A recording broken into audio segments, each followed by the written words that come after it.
Hi, my name is Ajay. This is lab 2 or lab 4 for physics 2. This is a circuits lab.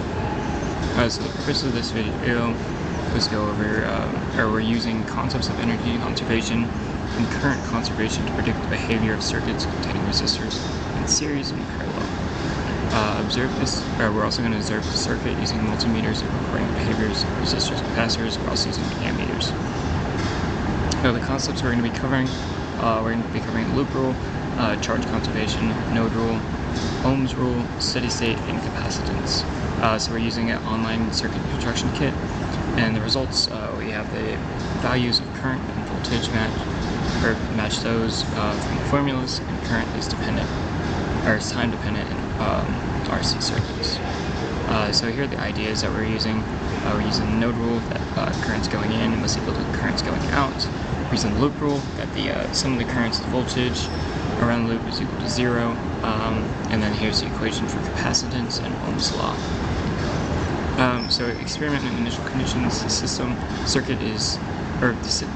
is a circuit, and then everything else around is the surroundings. So predictions, to the node rule that the first current will equal the second current, and the total resistance for this is 147 ohms due to the two resistors, and then our current will be 0.02 amps. So our readings of the amps were 0.02, and voltmeter read 3 volts, and then below there are, although hard to read, it says BA 3 volts, DC 0.96 volts, and FE is 2.04 volts. Sorry, it's a little bit hard to read there, but those were the readings that we got from the experiment. So when we connect it to the ammeter in parallel, the current increases to 0.06, and the current splits at the node, and then we can calculate the resistance of the circuit elements as shown below.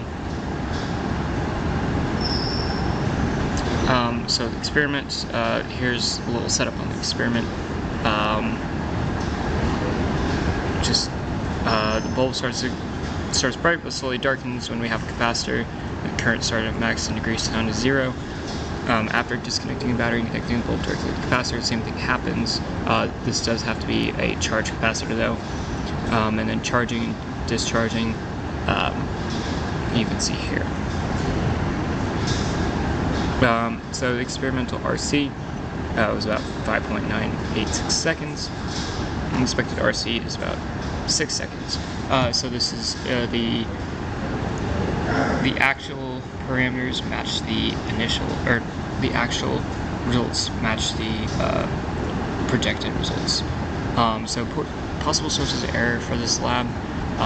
This was a simulation, so it makes sense that the formulas and the computer simulation match up because the simulation uses those formulas and probably has some sort of percent error in them.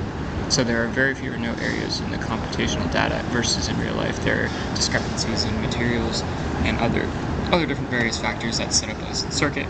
Also stopwatch, human reaction time leads to delay in timing, which if you don't get the correct time, you won't get the right results. So that's something to consider. And then what if questions. What if we're doing this lab in real life and use an actual ammeter instead of an ideal simulated ammeter? What's the difference about a real ammeter, and how would it affect the circuits you hooked up to? So how it would affect differently, a real ammeter will have 0 resistance, just due to the nature of how resistance is. A real ammeter will have some resistance, so it will change the current flowing through.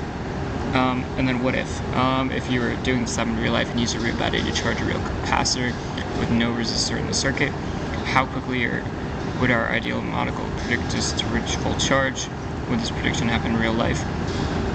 So if there was no resistor, it would happen faster than our calculated earlier in the experiment because there was no resistance. And then if we were completing with real circuit components, how long would it take to charge a capacitor when connected directly to the battery? This would happen it would happen the same. It would be the same as our experiment, where when the battery disconnected, it was the same amount of time. That doesn't change from point to point, but there being no resistance will make it charge and discharge at a quicker rate. Okay, thank you.